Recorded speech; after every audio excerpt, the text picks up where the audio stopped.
بسم اللہ الرحمن الرحیم۔ شروع اللہ کا نام لے کر جو بڑا مہربان نہایت رحم والا ہے۔ الف لام را، یہ ایک پر نور کتاب ہے، اس کو ہم نے تم پر اس لیے نازل کیا ہے کہ تم لوگوں کو اندھیروں سے نکال کر روشنی کی طرف لے جاؤ، یعنی ان کے پروردگار کے حکم سے عزت والے خوبیوں والے مالک کے راستے کی طرف، یعنی اس اللہ کے راستے کی طرف کہ جو کچھ آسمانوں اور زمین میں ہے سب اسی کا ہے۔ اور ان کافروں کے لیے عذاب شدید کی وجہ سے تباہی اور بربادی مقدر ہے، جو آخرت کے مقابلے میں دنیاوی زندگی کو پسند کرتے اور لوگوں کو اللہ کے راستے سے روکتے اور اس میں کجی چاہتے ہیں۔ یہ لوگ بڑے دور کی گمراہی میں ہیں، اور ہم نے کوئی پیغمبر نہیں بھیجا مگر وہ اپنی قوم کی زبان بولتا تھا تاکہ انہیں احکام الہی کھول کھول کر بتا دے۔ پھر اللہ جسے چاہتا ہے گمراہ رہنے دیتا ہے اور جسے چاہتا ہے ہدایت دیتا ہے، اور وہ غالب ہے، حکمت والا ہے۔ اور ہم نے موسیٰ کو اپنی نشانیاں دے کر بھیجا کہ اپنی قوم کو تاریکیوں سے نکال کر روشنی میں لے جاؤ اور ان کو اللہ کے دن یاد دلاؤ، اور اس میں ان لوگوں کے لیے جو صابر و شاکر ہیں نشانیاں ہیں۔ اور جب موسیٰ نے اپنی قوم سے کہا کہ اللہ نے جو تم پر مہربانیاں کی ہیں ان کو یاد کرو، جبکہ اس نے تم کو فرعون کی قوم سے رہائی بخشی، وہ لوگ تمہیں برے برے عذاب دیتے تھے اور تمہارے بیٹوں کو مار ڈالتے تھے اور تمہاری لڑکیوں کو زندہ رہنے دیتے تھے، اور اس میں تمہارے پروردگار کی طرف سے بڑی آزمائش تھی۔ اور جب تمہارے پروردگار نے تم کو آگاہ کیا کہ اگر شکر کرو گے تو میں تمہیں زیادہ دوں گا، اور اگر ناشکری کرو گے تو یاد رکھو کہ میرا عذاب بھی سخت ہے۔ اور موسیٰ نے صاف صاف کہہ دیا کہ اگر تم اور جتنے اور لوگ زمین میں ہیں سب کے سب ناشکری کرو تو بھی اللہ بے نیاز ہے، قابل تعریف ہے۔ بھلا تم کو ان لوگوں کے حالات کی خبر نہیں پہنچی جو تم سے پہلے تھے، یعنی نوح اور عاد اور سمود کی قوم اور جو ان کے بعد تھے، جن کا علم اللہ کے سوا کسی کو نہیں۔ جب ان کے پاس ان کے پیغمبر نشانیاں لے کر آئے تو انہوں نے اپنے ہاتھ ان کے منہوں پر رکھ دیے کہ خاموش رہو، اور کہنے لگے کہ ہم تو تمہاری رسالت کو تسلیم نہیں کرتے، اور جس چیز کی طرف تم ہمیں بلاتے ہو ہم کو اس میں بھاری شک ہے۔ ان کے پیغمبروں نے کہا، کیا تم کو اللہ کے بارے میں شک ہے جو آسمانوں اور زمین کا پیدا کرنے والا ہے؟ وہ تمہیں اس لیے بلاتا ہے کہ تمہارے گناہ بخشے اور ایک مدت مقرر تک تم کو مہلت دے۔ وہ بولے کہ تم تو ہمارے ہی جیسے آدمی ہو، تمہارا یہ منشا ہے کہ جن چیزوں کو ہمارے بڑے پوجتے رہے ہیں ان کے پوجنے سے تم ہمیں روک دو، تو اچھا کوئی کھلی دلیل لاؤ، یعنی معجزہ دکھاؤ۔ پیغمبروں نے ان سے کہا کہ ہاں ہم تمہارے ہی جیسے آدمی ہیں، لیکن اللہ اپنے بندوں میں سے جس پر چاہتا ہے نبوت کا احسان کرتا ہے، اور ہمارے اختیار کی بات نہیں کہ ہم اللہ کے حکم کے بغیر تم کو تمہاری فرمائش کے مطابق معجزہ دکھائیں۔ اور اللہ ہی پر مومنوں کو تو بھروسہ رکھنا چاہیے، اور ہم کیوں اللہ پر بھروسہ نہ رکھیں حالانکہ اس نے ہم کو ہمارے دین کے سیدھے رستے بتائے ہیں، اور جو تکلیفیں تم ہم کو دیتے ہو اس پر ہم صبر کریں گے، اور اہل توکل کو تو اللہ ہی پر بھروسہ رکھنا چاہیے۔ اور جو کافر تھے انہوں نے اپنے پیغمبروں سے کہا کہ یا تو ہم تم کو اپنے ملک سے باہر نکال دیں گے یا تم ہمارے مذہب میں واپس آ جاؤ۔ بس ان کے پروردگار نے ان کی طرف وحی بھیجی کہ ہم ظالموں کو ہلاک کر دیں گے اور ان کے بعد تم کو اس زمین میں آباد کر دیں گے۔ یہ اس شخص کے لیے ہے جو قیامت کے روز میرے سامنے کھڑے ہونے سے ڈرے اور میرے عذاب سے خوف کرے۔ اور پیغمبروں نے اللہ سے فتح چاہی اور ہر سرکش ضدی نامراد رہ گیا۔ اس کے پیچھے دوزخ ہے اور اسے پیپ والا پانی پلایا جائے گا، وہ اس کو گھونٹ گھونٹ کر کے پیے گا اور گلے سے نہیں اتار سکے گا، اور ہر طرف سے اسے موت آ رہی ہوگی مگر وہ مرنے میں نہیں آئے گا، اور اس کے بعد سخت عذاب ہوگا۔ جن لوگوں نے اپنے پروردگار سے کفر کیا ان کے اعمال کی مثال راکھ کی سی ہے کہ آندھی کے دن اس پر زور کی ہوا چلے جو اسے اڑا لے جائے۔ اسی طرح جو کام وہ کرتے رہے ان پر ان کو کچھ قابو نہ ہوگا۔ یہی تو پرلے سرے کی گمراہی ہے۔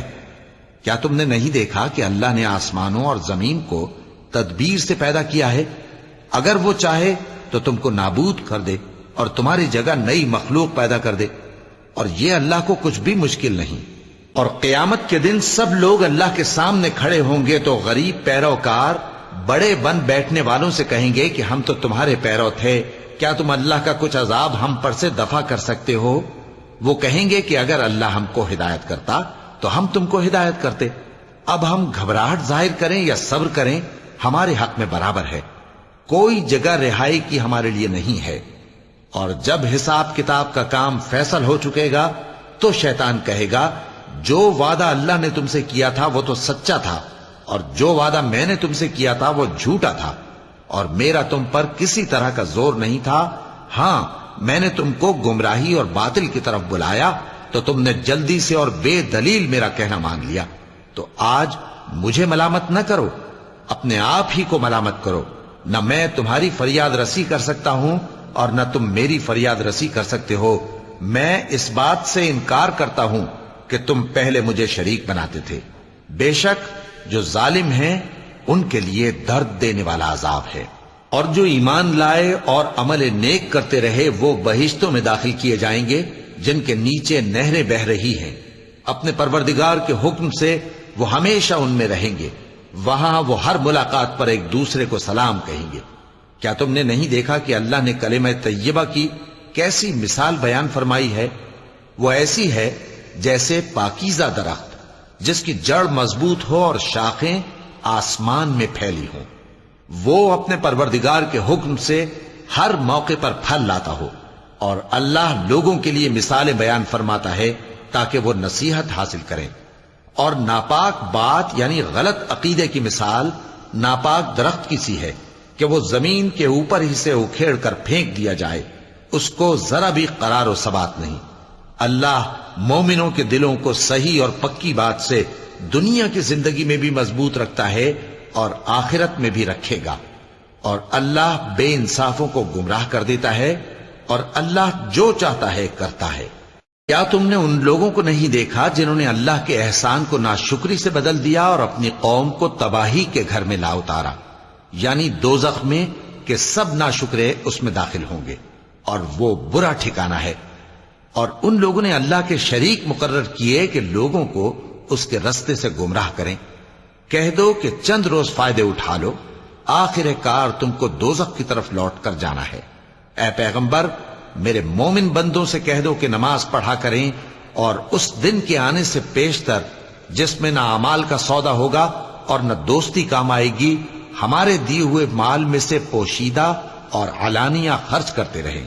اللہ ہی تو ہے جس نے آسمانوں اور زمین کو پیدا کیا اور آسمان سے مے برسایا، پھر اس سے تمہارے کھانے کے لیے پھل پیدا کیے اور کشتیوں اور جہازوں کو تمہارے زیر فرمان کیا تاکہ وہ سمندر میں اس کے حکم سے چلیں، اور نہروں کو بھی تمہارے زیر فرمان کیا، اور سورج اور چاند کو تمہارے لیے کام میں لگا دیا کہ دونوں دن رات ایک ڈگر پر چل رہے ہیں، اور رات اور دن کو بھی تمہاری خاطر کام میں لگا دیا، اور جو کچھ تم نے مانگا سب میں سے تم کو عنایت کیا۔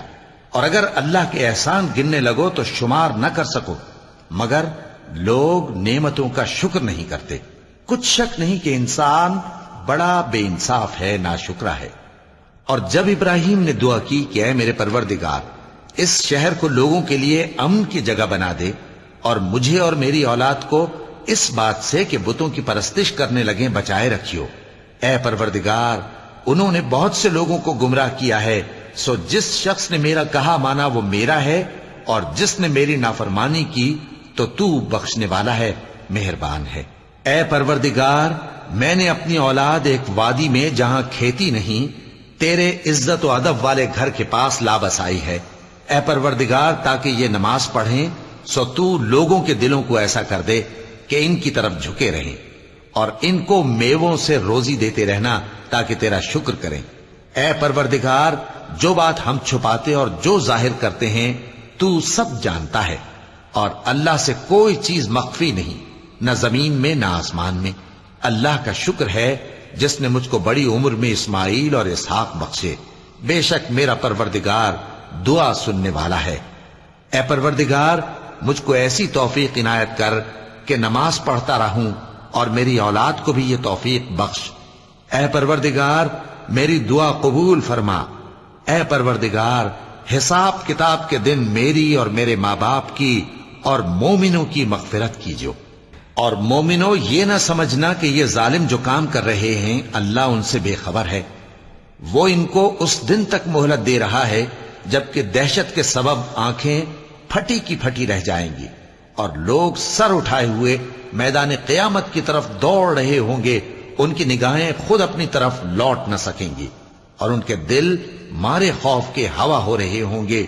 اور لوگوں کو اس دن سے آگاہ کر دو جب ان پر عذاب آ جائے گا، تب ظالم لوگ کہیں گے کہ اے ہمارے پروردگار ہمیں تھوڑی سی مہلت عطا کر تاکہ ہم تیری دعوت توحید قبول کریں اور تیرے پیغمبروں کے پیچھے چلیں۔ تو جواب ملے گا کیا تم پہلے قسمیں نہیں کھایا کرتے تھے کہ تم کو اس حال سے جس میں تم ہو زوال نہیں ہوگا؟ اور جو لوگ اپنے آپ پر ظلم کرتے تھے تم ان کے مکانوں میں رہتے تھے اور تم پر ظاہر ہو چکا تھا کہ ہم نے ان لوگوں کے ساتھ کس طرح کا معاملہ کیا تھا اور تمہارے سمجھانے کے لیے مثالیں بیان کر دی تھیں۔ اور انہوں نے بڑی بڑی تدبیریں کی اور ان کی سب تدبیریں اللہ کے ہاں لکھی ہوئی ہیں۔ گو وہ تدبیریں ایسی غضب کی تھیں کہ ان سے پہاڑ بھی ٹل جائیں۔ تو ایسا خیال نہ کرنا کہ اللہ نے جو اپنے پیغمبروں سے وعدہ کیا ہے وہ اس کے خلاف کرے گا۔ بے شک اللہ زبردست ہے، بدلہ لینے والا ہے۔ جس دن یہ زمین دوسری ہی زمین بنا دی جائے گی اور آسمان بھی بدل دیے جائیں گے اور سب لوگ اللہ کے سامنے نکل کھڑے ہوں گے جو یکتا ہے بڑا زبردست ہے۔